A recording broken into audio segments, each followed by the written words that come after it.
والعاقبۃ للمتقین والصلاۃ والسلام علی رسولہ الکریم یا رب لک الحمد کما ینبغی لجلال وجهک وعظیم سلطانک اللہم صل علی محمد وعلی آل محمد کما صلیت علی ابراہیم وعلی آل ابراہیم انک حمید مجید اللہم بارک علی محمد وعلی آل محمد کما بارکت علی ابراہیم وعلی آل ابراہیم انک حمید مجید۔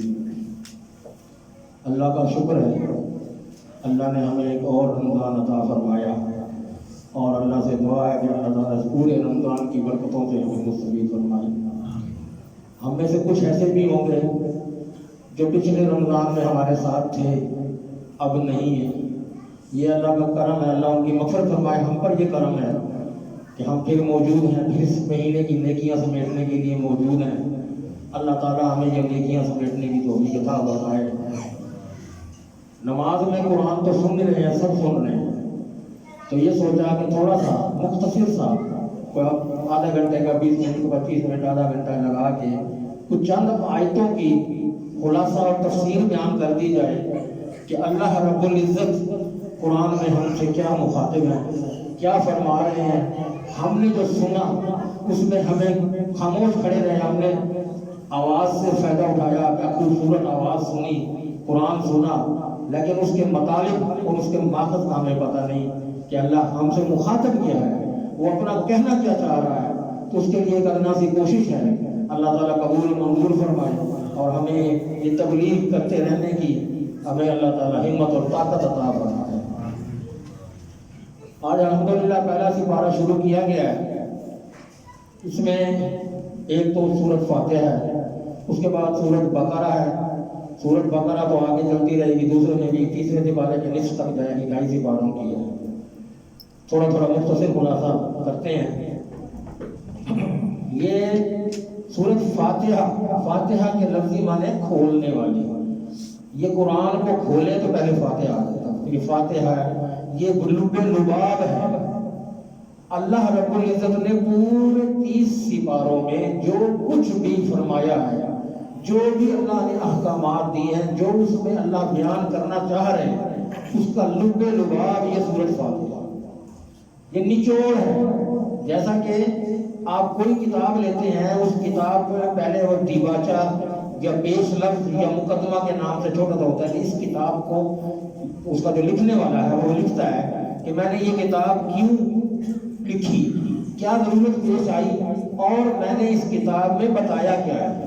سیم اسی طرح اللہ رب العزت یہاں بھی سورۃ فاتحہ میں 7 آیتیں ہیں، اس میں اللہ نے پورے قرآن کا نچوڑ بیان فرما دیا کہ کیا ہے، اللہ نے پوری بات اس میں بیان فرما دی ہے۔ اللہ اکبر۔ کہ اس طرح ایک تحفہ بھی ہے، اللہ نے اپنے نبی صلی اللہ علیہ وآلہ وسلم کے ذریعے جو ہمیں پہنچایا، یہ تحفہ ہے۔ اللہ نے فرمایا قرآن میں وَلَقَدْ آتَيْنَاكَ سَبْعًا مِنَ الْمَثَانِي وَالْقُرْآنَ الْعَظِيمِ کہ اے نبی ہم نے آپ کو یہ 7 آیتیں ایسی عطا فرمائی ہیں جو بار بار پڑھی جاتی رہیں گی۔ ہر مسلمان، ہر مومن جو نماز پڑھتا ہے، وہ جتنی بھی رکعت پڑھتا ہے، کوئی رکعت سورۃ فاتحہ کے بغیر قبول ہے؟ سورۃ فاتحہ کے بغیر کوئی نماز قبول نہیں، کوئی رکعت قبول نہیں۔ اب وہ نماز پنجگانہ ہو، نماز نوافل ہو، نماز جنازہ ہو، نماز استسقاء ہو، کچھ بھی ہو، جب اللہ کے رسول ہاتھ باندھ کر کھڑے ہو گئے ہیں تو سورۃ فاتحہ کے بغیر تو بات ہی نہیں۔ تو یہ وہ ہے سورۃ فاتحہ۔ مختلف مفسرین نے اس کے بہت سے نام رکھے ہیں، سورۃ فاتحہ بھی سے کہتے ہیں، الحمد بھی کہتے ہیں، سبع من المثانی بھی کہتے ہیں، ام القرآن، ام الکتاب، الشفا، یعنی کہ آپ یہ شفا بھی ہے۔ آپ کا یہ معمول تھا کہ آپ جب کسی کو کسی مرض میں یا کسی پریشانی کے لیے جب دم فرماتے تھے تو سورۃ فاتحہ کے ضرور دم کیا کرتے تھے، تو یہ اس کے لیے بھی کام آتا ہے۔ اللہ اکبر۔ اس کے بہت فضائل۔ اب اس قلیل وقت میں ہم اس کا احاطہ نہیں کر سکتے، ممکن ہی نہیں ہے کہ ہم ایک خالی اگر اسی سورۃ فاتحہ کے فضائل ابھی بیان کرنا شروع کر دیں تو رات گزر سکتی ہے، فضائل نہیں ختم ہو سکتے۔ اللہ کا کلام وہ چیز ہے، اللہ نے خود کہا کہ میرا کلام وہ ہے جو سورۃ کہف میں ہے کہ سمندروں کے پانی کو اکٹھا کر کے سیاہی بنا لی جائے، تمام درختوں کو کاٹ کے ان کی کلمیں بنا لی جائیں، اور میری تعریف اور میرا بیان لکھنا شروع کر دو تو سمندروں کا پانی ختم ہو جائے گا، کلمیں ختم ہو جائیں گی، اتنا ہی پھر اور پانی لاؤ، اتنی ہی اور کلمیں لاؤ، تو پھر جا کر کہیں تم بات بنے گی، تمہاری کلمیں ختم ہو جائیں گی، تمہاری سیاہیاں ختم ہو جائیں گی، میری تعریف، میرا بیان، میرا جو احکامات یہ ختم نہیں ہو سکتے۔ اللہ اکبر۔ اب قرآن کا کچھ تھوڑا سا ادب آداب بھی ہے کہ جب بھی آپ قرآن کی تلاوت کریں اس کے لیے ضروری ہے کہ اللہ فرماتے ہیں وَإِذَا قَرَأْتَ الْقُرْآنَ فَاسْتَعِذْ بِاللَّهِ مِنَ الشَّيْطَانِ الرَّجِيمِ کہ جب بھی آپ قرآن کی تلاوت کریں تو شیطان مردود سے پناہ ضرور مانگیں، اعوذ باللہ السمیع العلیم من الشیطان الرجیم یا اعوذ باللہ من الشیطان الرجیم۔ یہ قرآن کا ادب ہے، یہ اس کے لیے اللہ کا بھی حکم آ گیا ہے یہاں پر کہ اس کے بغیر آپ تلاوت شروع ہی نہ کریں جب تک کہ شیطان سے پناہ نہ مانگ لیں۔ اللہ اکبر۔ یہ شیطان تو ہر وقت ہمارے ساتھ ہے، کسی نہ کسی صورت میں ہمیں وہ نقصان پہنچانے کے لیے پے در پے موجود ہے، اس سے بچتے رہنے کے لیے ہر قدم پر، ہر جگہ پر ہمیں اس سے پناہ مانگتے رہنا چاہیے۔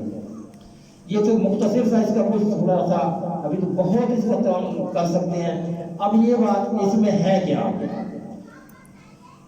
اس میں اللہ رب العزت نے بتایا ہے الحمدللہ رب العالمین۔ ایک بات اور بتا دوں، یہ وہ واحد صورت ہے جہاں بھی مومن، جہاں بھی مسلمان اس صورت کو پڑھنا شروع کرتا ہے تو اللہ رب العزت اپنے فرشتوں سے مخاطب ہوتے ہیں۔ جب وہ فرماتا ہے، جب وہ مومن پڑھتا ہے الحمدللہ رب العالمین تو اللہ فرشتوں کو مخاطب کر کے کہتا ہے میرے فرشتوں یہ دیکھو حمدنی عبدی، یہ میرا بندہ ہے، یہ تعریف کر رہا ہے میری، تم کیا کر سکتے ہو تعریف تو یہ کر رہا ہے۔ اللہ اکبر۔ اللہ کو اپنے اس بندے کی پکار، اس بندے کا ادب، اس بندے کو بات کرنا اتنا پسند ہے کہ فرشتوں کو مخاطب کر کے اللہ فرماتا ہے ہر آیت کا جواب دے رہا ہے۔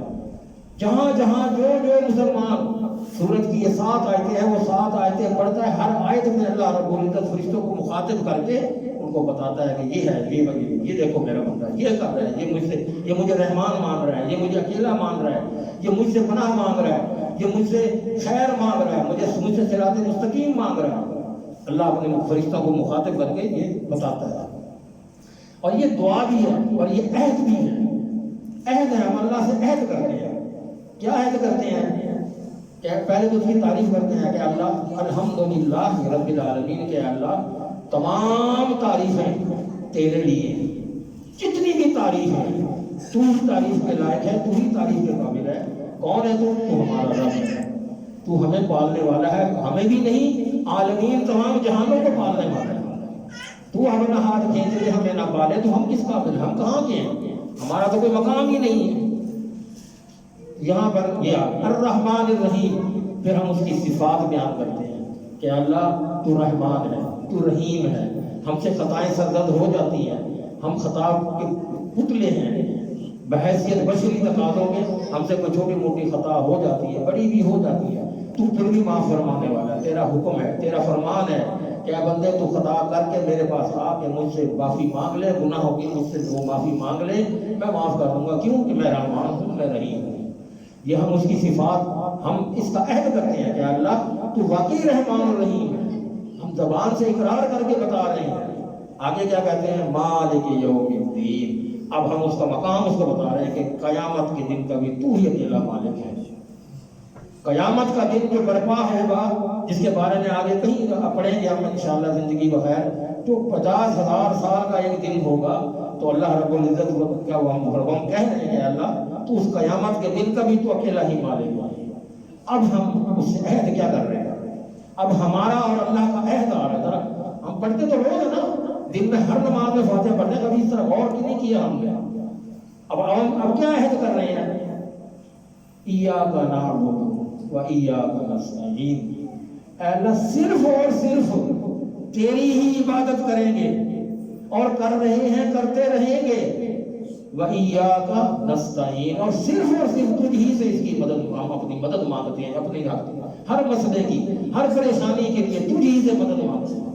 یہ ہے اللہ کے ساتھ عہد، جو ہم اللہ کو عہد کر رہے ہیں کہ اللہ یہ سر تیرے آگے جھکتا ہے، کسی اور کے آگے نہیں جھکاؤں گا، یہ کبھی نہیں جھکے گا، تو نہیں جھکنا چاہیے بھی، کبھی بھی کسی موقع بھی ہماری کوئی دعا قبول نہ ہو رہی ہو، ہمیں سر اسی کے آگے جھکانا ہے، مانگتے اسی سے رہنا ہے۔ کیوں کہ وہ مانگنے پر خوش ہوتا ہے، لیکن یہ اس کو پتا ہے کہ میں جس چیز کی اس وقت تمنا کر رہا ہوں یہ میرے لیے بہتر ہے کہ نہیں ہے۔ اب یہ چیز میرے لیے اللہ کو تو پتا ہے، اللہ وہ چیز بعض اوقات روک لیتا ہے، اس کے بدلے کچھ اور عطا فرما دیتا ہے، تو ہمیں اس سے مانگتے رہنا چاہیے۔ اب یہاں یہ ہم اللہ سے عہد کر رہے ہیں کہ اللہ ہم تیری ہی عبادت کرتے ہیں اور کرتے رہیں گے، اور تجھ ہی سے مدد چاہتے ہیں اور مدد کرتے رہیں، مانگتے رہیں گے۔ آگے کیا کہتے ہیں؟ اہدنا الصراط المستقیم۔ اب اللہ ہم کمزور ہیں، ہم ناتواں ہیں، ہم طاقتور نہیں ہیں، ہم بالکل ماڑے ہیں، ہمیں سیدھی راہ دکھا، ہمیں سیدھی راہ پر چلتے رہنے کی توفیق عطا فرما، ہمیں ہدایت عطا فرما سیدھی راستے کی۔ ہم سیدھا راستہ ہی مانگ رہے ہیں، نہ یہاں اس میں کوئی دولت کا تقاضا ہے، نہ یہاں اس سے کوئی مال و در کا تقاضا ہے، نہ یہاں سے کوئی جائیداد بینک بیلنس کا تقاضا ہے۔ ہم کیا اس سے عہد کر رہے ہیں؟ اہدنا الصراط المستقیم، اے اللہ سیدھا راستے کی ہدایت عطا فرما۔ جب ہم سیدھے راستے پر چلیں گے، اس کی ہر بات کو مانتے رہیں گے، تو ہماری یہ راہیں کھلتی جائیں گی۔ یہ دولت، یہ مال و زر کوئی معنی نہیں رکھتے، اس سے بڑھ کر اللہ تعالیٰ انعامات نوازتے ہیں۔ اب ہم اس راستے کی ہم خود ہی اللہ کو بتا رہے ہیں، کہ اللہ کو نہیں بتا، لیکن ہم کلام جو ہیں، نماز میں بندہ اللہ سے ہم کلام، ہم خود کہہ رہے ہیں کہ اللہ سیدھی راہ تو دکھا، لیکن کون سی راہ؟ وہ راہ جو تو نے ان لوگوں کو دکھائی جو انعام پا گئے، جو اس راستے پہ چلتے رہے اور تیری رحمتوں کے، تیری انعامات کے وہ مستحق ٹھہرے، وہ والا راستہ ہمیں دکھانا، وہ راستہ نہ دکھانا غیر المغضوب علیہم ولا الضالین۔ ہمیں وہ راستہ اللہ نہ دکھانا جن راستے پر تیرے گناہگار بندے، جنہوں نے تجھے کفر کیا، تیری باتوں کو نہیں مانا، وہ اس راستے پہ چلتے رہے، تیرے غضب کے شکار ہوئے اور گمراہ ہو گئے، وہ راستہ نہیں۔ ہمیں وہ راستہ کہ جن تیرے بندوں کا انعام جن کا ہوا اور وہ اس راستے کو وہ چلتے رہے، ہمیں وہ راستہ اللہ ہمیں دکھاتا رہے، ہمیں ہدایت دے اس راستے پہ چلتے رہنے کی۔ تو یہ دعا بھی ہے، یہ عہد بھی ہے، یہ اللہ سے ہم کلام بھی ہے۔ اسی تو ہے نا کہ نماز میں خشوع و خضوع ہو، کہ بندہ جب کھڑا ہوتا ہے اللہ سے اب ہم کلام ہو رہا ہے، یہ اللہ سے ہم باتیں کر رہے ہیں نا، اے اللہ تو مالک ہے، اے اللہ تو زمین و آسمان کا مالک ہے، تو سب کچھ تیرے لیے ہے، ہم تیرے آگے جھکتے ہیں، تیری سے مدد مانگتے ہیں، یہ ہم کلام ہے۔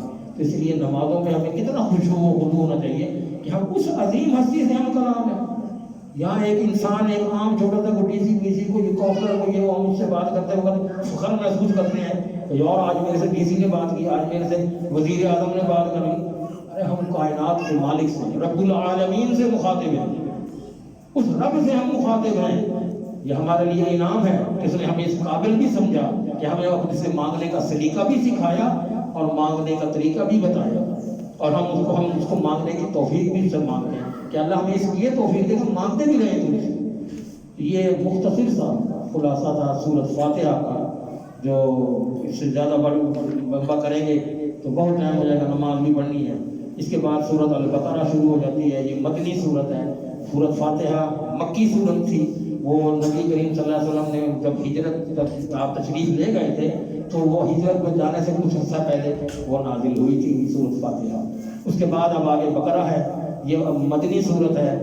یہ بقرہ کیا ہے؟ بقرہ ایک جانور کا نام ہے، گائے کا نام ہے۔ اس میں گائے کا ایک ذکر ہے کہ ایک قوم تھی جو گائے کی پوجا کرنے لگ گئی تھی، اور اللہ تعالیٰ کو جب دیکھا کہ یہ اسی کے رب نبی نے کہا کہ یہ میری بات نہیں مانتے، میں کیا کروں؟ تو اللہ نے فرمایا کہ ان سے کہو کہ گائے کو ذبح کرے۔ وہ پھر وہ ہیلے بہانے کرنے لگے، کس رنگ کی گائے ہو، کیسی ہو، بوڑھی ہو، جوان ہو، کس طرح کی ہو، خوبصورت ہو، بدصورت ہو، مختلف ہیلے بہانے تاکہ ہمیں وہ گائے ذبح نہ کرنی پڑے، کیونکہ اس کو تو انہوں نے پرستش بنا لیا تھا، اپنا معبود بنا لیا تھا۔ تو اللہ رب العزت نے ان کو کہا کہ اللہ نبی سے فرمایا کہ ان سے کہو گائے کو ذبح کریں۔ روز ہیلے بہانے کے بعد جب وہ تعین ہو گیا کہ وہ گائے ہو، جو نہ کھیتی باڑی کرتی ہو, نہ وہ کسی کام میں آتی ہو, خوبصورت رنگ ہو, دیکھنے والے اس کو دیکھ کر خوش ہوں, اتنا خوبصورت حسین رنگ ہو اس کا, تو اس کے بعد کرنا تو نہیں چاہ رہے تھے, بمشکل ہی وہ جو ہے اس بات پر راضی ہوئے اور اس کو انہوں نے ذبح کیا. اس کا بھی اس میں ذکر ہے. اللہ اکبر. ایک اور میں اس آپ کو سورت کی خاص بات بتا دوں.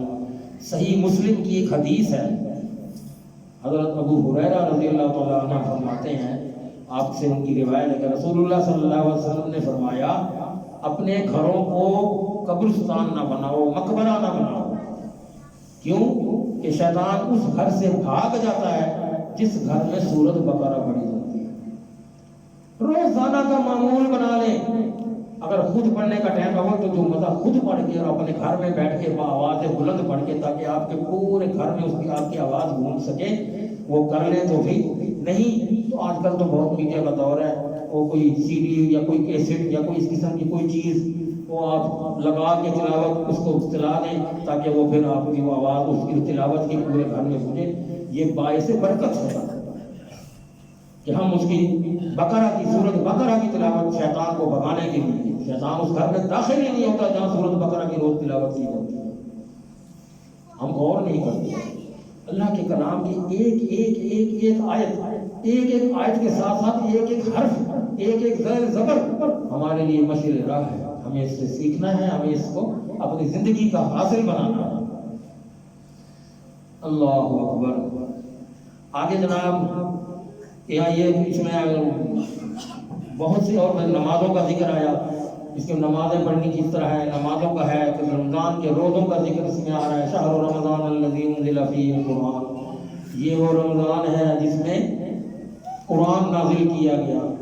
اور پھر روزے کی یا ایھا الذین آمنوا کتب علیکم الصیام, تم پر روزے فرض کیے گئے ہیں, کما کتب علی الذین من قبلکم, جیسے تم سے پہلے لوگوں پر بھی فرض ہوئے تھے. اب جو تم میں سے موجود ہو, فمن شاہد منکم الشہر فلیصمہ, جو تم میں موجود ہے, زندہ ہے, اور اس کو یہ مہینہ مل گیا ہے رمضان کا, تو اب اس کے لیے یہ لازم ہے, یہ حکم آ گیا. فلیصمہ یہ تاکیدی لفظ ہے. اب اس کے لیے لازم ہے کہ وہ روزہ رکھے, روزہ ضروری ہو گیا. ہم کتنے ہیلے بانے, میں یہ دھوپ میں کام کرتا ہوں, میں فلاں کام کرتا ہوں, میں روڈ پہ پھرتا ہوں, میں فلاں. یہ تعویلیں, یہ بہانے ہم اللہ کو پیش کر سکتے ہیں؟ کیا اللہ کو ہم ان ہیلے اور بہانوں سے راضی کر سکتے ہیں؟ جب اس نے کہا, اب ہم طبی نقطۂ نگاہ سے بھی دیکھیں, آپ کسی اچھے ڈاکٹر سے ذرا روزے کی افادیت تو پوچھیں, انسانی جسم کے لیے کیا ہے روزہ, کتنے اس کے فوائد ہیں انسانی جسم کے لیے. روزہ کہ 11 مہینے آپ جو مرضی کھاتے پیتے رہو, ایک مہینہ ایسے جس میں سورج طلوع ہونے سے پہلے سے لے کر غروب ہونے تک آپ نے نہیں کچھ کھانا. اس کے آپ اپنے دماغ پر, اپنے دل پر, اپنے جسم پر, پورے اعضاء پر اس کا فائدہ تو دیکھیں کیا ہوتا ہے. اس نماز کا بھی یہی اسی طریقے ہے. نماز میں رکوع میں جانا, سجدے میں جانا, کھڑے ہونا, قیام کرنا, یہ ساری انسان کے جسم کی ورزش جو ہے, یہ انسان کی پتہ نہیں کتنی بیماریاں دور کر دیتا ہے. ہم سمجھتے نہیں ہیں. ہمارے لیے تو بس ہم اس مادی دنیا میں پیدا ہو گئے ہیں, سارا دن روٹی کے چکر میں پڑے ہوئے ہیں کہ اللہ پتہ نہیں شام کی ہے تو صبح کی نہیں ہوگی, مر جائیں گے, بچے ہیں فلان. ارے اس نے پیدا کیا ہے. 12واں سپارہ کیا کہتا ہے, وما من دابۃ فی الارض الا علی اللہ رزقها. آگے قرآن میں ہم پڑھیں گے آگے انشاءاللہ. اللہ نے پتھر کے اندر کیڑے کو رزق پہنچانا ہے, کیسے پہنچانا ہے اس کو پتہ ہے. یعلم مستقرھا, اس کو پتہ ہے کیڑا کہاں پڑا ہے, وہ مستودعھا, اور میں نے اس کو روٹی کیسے پہنچانی, میں نے اس کو رزق کیسے پہنچانا. ہم کیوں فکر کریں؟ ہاں ہمیں حکم ہے کہ ہم کام کریں, جو محنت کریں, جو ہمارے ہم سے ہو سکتا ہے, جو حلال طریقے سے ہم نوکری ہے یا کوئی بزنس ہے یا کاروبار ہے, تجارت ہے, جو ہم کریں. لیکن یہ بیٹھ کے دماغ پہ فکر ہمیں کرنے کی ضرورت نہیں ہے. کہاں سے آئے گا, کہاں سے آئے گا, اس نے دینا ہے, اس نے ہمیں دینا ہے. ہم کون ہیں؟ سارا دن محنت بھی کر لیں, ایسے ایسے بھی وقت دیکھیں آپ سارا دن محنت کی ہے, شام کو زیرو ہے, رزلٹ کچھ نہیں کما سکتے. کیوں بھائی وجہ؟ اللہ تعالیٰ کسان بھی بڑی محنت کرتا ہے, اپنی فصل کو دیکھ دیکھ کے خوش ہوتا ہے. جب فصل تیار ہوتی ہے, بارش آتی ہے, جالہ باری جیسے آج کل آئی ہوئی ہے, گندم گر گئی ہے, تباہ ہو گئی ہے, فصل برباد ہو گئی ہے, کیا کر سکتا ہے وہاں کسان؟ وہاں انسان کچھ کر سکتا ہے؟ یہ سارا کچھ یہ ہمارے اپنے اعمالوں کی وجہ سے ہے۔ اللہ ہمیں ہر طریقے سے آزماتا ہے۔ وَلَنَبْلُوَنَّكُمْ بِشَيْءٍ مِّنَ الْخَوْفِ وَالْجُوعِ وَنَقْصٍ مِّنَ الْأَمْوَالِ وَالْأَنفُسِ وَالثَّمَرَاتِ۔ اللہ مال سے آزماتا ہے، اللہ اولاد دے کے چھینتا ہے، اللہ بہت کچھ دے کے لے لیتا ہے واپس، کچھ نہیں دیتا، وہ ہمیں آزماتا ہے اور ہم اس کی آزمائش پر پورا نہیں اترتے۔ ہمیں چاہیے کہ ہم اس کی آزمائش پر پورا اتریں۔ اس نے ہمیں آزمایا ہے۔ جب میں نے پچھلے جمعے میں بھی عرض کیا تھا کہ اللہ تعالیٰ نے حضرت ابراہیم علیہ السلام کو بھی تو آزمایا تھا۔ وَإِذِ ابْتَلَىٰ إِبْرَاهِيمَ رَبَّهُ بِكَلِمَاتٍ فَأَتَمَّهُنَّ۔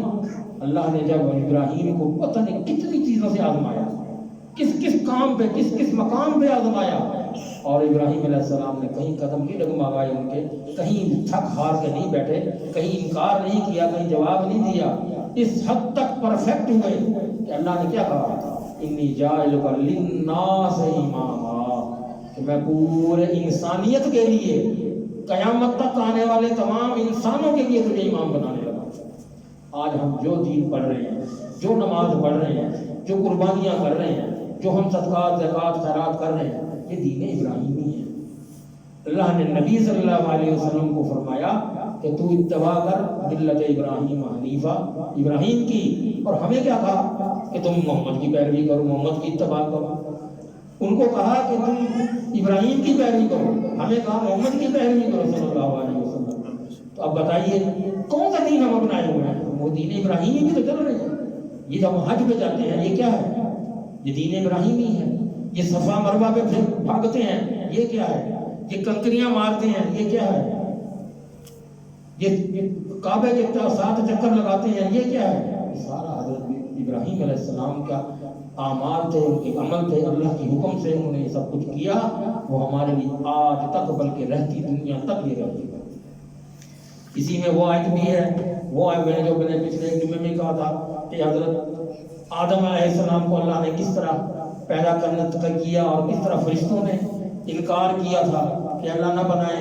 وہ سارا تذکرہ آپ پہلے سن بھی چکے ہیں، پھر بھی میں آپ تھوڑا سا اس کو بتا دوں۔ فرشتوں نے انکار کیا، اللہ نے کہا نہیں تمہیں نہیں پتا جو میں جانتا ہوں۔ پھر اللہ نے کچھ چیزیں پیدا کر دی، ان کے نام اللہ نے آدم کو سکھا دیے، وَعَلَّمَ آدَمَ الْأَسْمَاءَ كُلَّهَا ثُمَّ عَرَضَهُمْ عَلَى الْمَلَائِكَةِ۔ وہ چیزیں بنا کے آدم کو چوری چھپا نام سکھا کے چیزیں رکھ دی آدم کے آگے۔ آدم ان کے نام تو سناؤ، ان کے نام تو بتاؤ، پیش کر دیا۔ اور وہ فرشتوں کو کہا ثم عرضهم علی الملائکہ، فرشتوں کے آگے وہ چیزیں رکھ دی کہ ان کے نام بتاؤ۔ اب فرشتے تو انہوں نے وہ آدم کو پہلی دفعہ بنتے دیکھا، وہ چیزیں جو آ گئی وہ چیزیں بھی اس کے لیے نہیں تھی۔ اب وہ فرشتے کہیں یہ کیا ہے؟ قالوا سبحانک لا علم لنا، سب نے کہا اللہ پاک ہے تو، ہمیں نہیں علم، الا ما علمتنا، جو کچھ تو بتا چکا ہے ہم وہ تو جانتے ہیں۔ یہ آج کیا ہمارے آگے رکھ دیا ہے؟ یہ آج کیا ہے؟ ہم کیا بتائیں یہ کیا چیزیں ہیں؟ پیدا بھی تو نہیں تھی، آدم پیدا ہوا ساتھ ہی وہ چیزیں بنا دی، آدم کو نام چوری سکھا دیے پہلے بٹھا کے کہ آدم بھی ان کی یہ نام ہے۔ وَعَلَّمَ آدَمَ الْأَسْمَاءَ كُلَّهَا ثُمَّ عَرَضَهُمْ عَلَى الْمَلَائِكَةِ۔ اب وہ آدم، وہ فرشتے تو نہ بتا سکے نام، جب دیکھا کہ فرشتے نہیں بتا سکے تو اللہ رب العزت نے آدم کو کہا یا آدم انبئہم بِأَسْمَائِهِمْ، اے آدم اب یہ چیزیں بڑی ہیں، ان کا ذرا نام تو بتا۔ آدم تو پہلے ہی رٹ گیا بیٹھا تھا، پہلے ہی نقل لگ چکی تھی، بوٹی پیپر آؤٹ ہو چکا تھا۔ آدم نے فٹافٹ ہر چیز کے نام بیان فرما دیے۔ اب جب وہ دیکھے فرشتے حیران پریشان، یہ کیا بھی تو بنایا اس کو جن چیزوں کے نام بھی آتے ہیں۔ اب وہ خود پریشان ہو گئے، حیران ہو گئے۔ تو پھر اللہ نے کہا الم اقل لکم انی اعلم غیب السماوات والارض وما کنتم تبدون وما کنتم تکتمون، میں تو غیب کا علم جانتا ہوں، میں آسمانوں کے بھید جانتا ہوں، میں زمینوں کے اندر کیا ہے میں جانتا ہوں۔ بتایا اس نے کہ نام نہیں بتایا۔ مقصد کیا تھا کہ اللہ نے جو یہ بنایا تھا انسان، اس کو برتر ثابت کرنا تھا، اشرف المخلوقات، تمام مخلوقات میں سے افضل شو کرنا تھا۔ اس کے لیے اللہ تعالیٰ نے یہ سارا تردد کیا۔ یہ سارے ہم کیا کر رہے ہیں؟ ہم اس رحمان کو راضی کرنے کے لیے سارا دن میں کیا کرتے ہیں؟ ہم شیطان کو راضی کرنے کے تو سینکڑے کام کرتے ہیں۔ داڑھی ہم نہیں رکھتے، نمازیں ہم نہیں پڑھتے، زکوٰۃ کے لیے ہم ہیلے بہانے تلاش کرتے ہیں، لباس ہم نہیں صحیح پہنتے، اپنے گھر میں دین کو ہم نہیں تو اپناتے۔ شروع تو دین گھر سے، اللہ کے نبی نے تو گھر سے دین کی تبلیغ شروع کی تھی۔ ہم اپنے گھروں کو دیکھیں، اپنے رشتہ داروں کو دیکھیں، یار جہاں جہاں تک میرا بس چل سکتا ہے میں وہاں تک تو جاؤں، اس کو تو درست کر لوں. میں چلو نہیں آگے جا سکتا، میرے اندر اتنی ہمت طاقت نہیں ہے کہ میں پوری دنیا کو نہیں سیدھا کر سکتا، میں اپنے گھر کو میں نے جواب دینا ہے. اللہ فرماتا ہے کہ تم اپنے گھر کے جواب دے ہو، اپنی ریت، یہ ریت ہے میری بیوی، میرے بچے، میرے پوتے پوتیاں پڑپوتے، یہ میری ریت ہے، میں اس کا سربراہ ہوں. تو مجھ سے پوچھا جائے کہ تو نے کیا سیکھا. ایک ہے نا ایک حدیث میں کہ ایک آدمی کو بہت نیک پاک نماز پڑھتا اٹھاتا جناب صبح کو سب کو نمازیں پڑھتا، اور اس کو جنت کی جب لے جایا جانے لگا تو اس کی بیوی نے روک دیا، یا رب العالمین اس کو تو جنت میں بھیج رہے ہیں، میں اس کی بیوی ہوں، یہ خود تو اٹھ کے مسجد چلا جاتا تھا، مجھے کبھی اس نے اٹھایا، مجھے کہا اٹھ بیوی نماز پڑھ. تو اللہ نے وہاں اس کو وہ سزا، اس کی جزا کو روک دی. یہ حدیث ہے. اب بتائیں میں اپنا فریضہ تو ادا کروں، میں تو اپنی بیوی بچوں کو اٹھاؤں، وہ نہیں پڑھیں گے، نہیں اٹھتے، نہیں جاتے مسجد کی طرف، نہیں دین کی طرف آتے. ڈنڈا میرے ہاتھ میں ہے، میں ڈنڈے سے بھی کہہ سکتا ہوں، میں زبان سے بھی کہہ سکتا ہوں، ہر طریقے سے کروں، لیکن اس کو اپناؤں تو صحیح، دیکھوں تو صحیح، اپنے آپ کو، اپنی قبر تو صاف کریں، اپنا انجام تو بہتر کر لو. یہ جناب اس میں وہ بات بھی تھی کہ جنت انسانوں کا کیسے ابدی ٹھکانہ ہے، اس کا اس میں ذکر ہے. سورۃ البقرہ کی فضیلت ہے اس میں بڑی. اس سورت میں 1000 خبریں ہیں، 1000 خبریں اور 1000 احکام ہیں، حکم ہے کہ یہ کرو، یہ کرو، یہ کرو، یہ کرو، یہ کرو، یہ کرو. اور خاص طور پہ میں ایک بات کیا کرتا ہوں کہ وہ آیات جن میں اللہ تعالیٰ ڈائریکٹ مومنین کو مخاطب ہوتا ہے نا، یا ایھا الذین آمنوا، اے ایمان والو. اب ہم ایمان والے ہیں کہ نہیں، یہ ہم نے یہ سوچنا ہے کہ اللہ ایمان والوں کو مخاطب ہو کے کہہ رہا ہے کہ یہ کام کرو، تو ہم جو نہیں کرتے تو ہم، اس کا مطلب یہ ہے کہ ہم ایمان والے نہیں ہیں. اگر ایمان والے ہیں تو پھر کام کیوں کرتے ہیں ایسا، پھر کیوں نہیں سنتے اس کی، کیوں اس کے ہم کفر کرتے ہیں، کیوں انکار کرتے ہیں اس کی آیات کا. تو ان آیتوں میں جس میں اللہ رب العزت آمنو، اے ایمان والوں کو مخاطب کر کے کہہ رہا ہے، وہاں لازم ہے، ضروری ہے کہ ہم ان آیات کو پس پشت نہ ڈالیں، ان کو ذہن میں رکھیں، ان پر عمل کرتے رہیں، ان پر عمل کرنے کی پوری کوشش کریں. اس میں 1000 حرام بتائیں گے کہ یہ چیز حرام ہے، یہ چیز حرام ہے، رشتہ فلان، جو بھی کھانا پینا سارا، کون سا جانور حرام، کس کا گوشت حرام، 1000 حرام چیزوں کے بارے میں اس صورت میں بتایا گیا ہے، جو ممنوع بھی ہیں وہ تذکرہ اس میں موجود ہے. میں تو وہی کہا ہے نا کہ اس کو ہم اتنے قلیل وقت میں ہم قرآن کو پوری طرح، یا ایک سپارے کو نہیں پوری طرح کر سکتے. تو میں نے یہی بتایا کہ اس کو صرف ہم اس کا اعجاز کہ اس میں کیا کیا ہے، کون کون سی چیز ایسی آ سکتی ہے، نیک اعمال کرنے والوں کو جنت کا کس طرح اللہ تعالیٰ حقدار ٹھہراتا ہے، اور برے کام کرنے والوں کو اللہ تعالیٰ کس طرح سزاؤں سے نوازتا ہے. یہ ساری اس میں پھر انسانی زندگی کا آغاز میں نے آپ کو بتا دیا کہ آدم کی تخلیق ہوئی. اللہ اکبر. اس میں پھر جو ان کے رویے تھے، جب آگے بڑھتی گئی قوم، آج تک ہم وہ چلی آ رہی ہے، اس میں ہمارے کیا رویے ہیں، ہم کس طرح اللہ کے احکامات کو مان رہے ہیں، کس طرح شیطان اپنے کام کو لگا ہوا ہے کہ اللہ نے شیطان کو مہلت تو دے دی، وہ چاہتا تو اس کو ختم نہیں کر سکتا تھا. اس نے ایک سیدھے سے انکار کیا کہ اللہ کمزور ہے، اللہ شیطان کو ختم نہیں کر سکتا تھا. کر سکتا تھا، بالکل، وہ قادر مطلق ہے، اس کو وہ طاقت تھی اس کو. لیکن جب وجہ پوچھی، اللہ نے شیطان سے وجہ پوچھی کہ ماں منع کا، تجھے کس چیز نے منع کیا کہ تو اس کو سجدہ نہیں کیا؟ تو یہ سجدہ تعظیمی تھا جو اللہ نے اس وقت کرایا تھا، اس کے بعد ختم ہو گیا تھا یہ سلسلہ. تو کیوں ایسا ہے، تو نے کیوں نہیں کیا سجدہ؟ کہیں وہ میرے سے نیچے ہے، میں افضل ہوں اس سے. خلقتنی من نار و خلقتہ من طین، میں آگ کا بنا ہوں، یہ مٹی کا بنا ہوا ہے، اس کی کیا حیثیت، کیا مقام، میں اس کو سجدہ کیوں کروں؟ تو اللہ کو یہ بات، اس کا یہ تکبر پسند نہیں آیا تھا. تو اللہ نے اس کو لعین، مردود، رجیم، کیا کیا القاب دیے، کیا کیا لفظ سے نوازا ہے. اس نے کہا اچھا اللہ مجھے مہلت دے دے. کتنی مہلت دوں؟ یہ سارا تذکرہ قرآن میں آتا ہے کہ کتنی مہلت دوں. تو اللہ نے، اس نے، ابلیس نے کہا یوم یبعثون، اس دن تک جب لوگ پھر دوبارہ اٹھائے جائیں گے، مجھے اس دن تک کی مہلت. کہ تو کیا کرے گا میں ان کے راستے میں بیٹھوں گا، یہ جہاں سے گزریں گے نا میں بیٹھوں گا، ان کو چھیڑوں گا، ان کو تنگ کروں گا، ان کو اکساؤں گا، غلط آؤں گا، پیچھے سے آؤں گا، سامنے سے آؤں گا، دائیں سے آؤں گا، بائیں سے آؤں گا، اوپر سے آؤں گا، نیچے سے آؤں گا، یہ سارا قرآن میں پورا نقشہ ہے۔ تو اللہ نے پھر کیا کہا؟ چلو ٹھیک ہے، میں ایک بات تجھے بتا دوں کہ میں تجھے مہلت دے رہا ہوں، تو اپنے کام پہ لگ جا، تو ان کو بہکا، لیکن میں تجھے ایک بات بتا دوں کہ جو میرے بندے ہیں، عبادی المخلصین، جو میرے مخلص بندے ہیں، جو مجھ سے محبت کرتے ہیں، مجھے مانتے ہیں، وہ تیرے بہکاوے میں نہیں آئیں گے، کبھی نہیں آئیں گے، تو کر لے کوشش۔ اور ہاں، بشری تقاضوں کے ہوتے ہوئے اگر وہ کہیں بھول گئے، ان سے خطا ہو گئی اور وہ تیری باتوں میں وہ آ گئے اور اس نے رو کر تنہائی میں مجھ سے گڑ گڑا کر اپنے اس گناہ کو تسلیم کرتے ہوئے معافی مانگ لی، تو میں اسے معاف بھی کر دوں گا، لیکن شرک نہ ہو، لیکن اس نے شرک نہ کیا ہو تو میں اس کی کوتاہیاں جو ہیں، اعمال کی کمی جو ہے، میں معاف کر دوں گا۔ چل تو چل، اب وہ شیطان تو لگا ہوا ہے اور ہم اسی کو راضی کرنے میں لگے ہوئے ہیں۔ ہم رحمان کو راضی کرنے کی طرف ہماری کوئی توجہ نہیں ہے، ہماری کوئی دلچسپی نہیں ہے، ہم شیطان کو راضی کرنے کے لیے لگے ہوئے ہیں۔ اس میں پھر بنی اسرائیل کا، پھر وہ گائے کا تذکرہ کہ میں نے ذکر کیا ہے، مختصر ہی کیا جا سکتا ہے، زیادہ لمبا چوڑا کریں گے تو پھر وہ وقت بہت ہو جاتا ہے، نماز بھی پوری کرنی ہوتی ہے۔ تو میں نے یہی محسوس کیا، اس میں موت کا اللہ نے منظر پیش کیا، موت کا خوف، آخرت سے ہم کیسے ڈرتے ہیں وہ کیا، اس میں اللہ تعالیٰ نے وہ بیان فرمایا ہے۔ نسلی یہودیوں کا شیوا تھا کہ وہ جادو سیکھتے تھے، جادو کا بھی اللہ تعالیٰ نے بتایا یہ حرام ہے، یہ مال موت کیا۔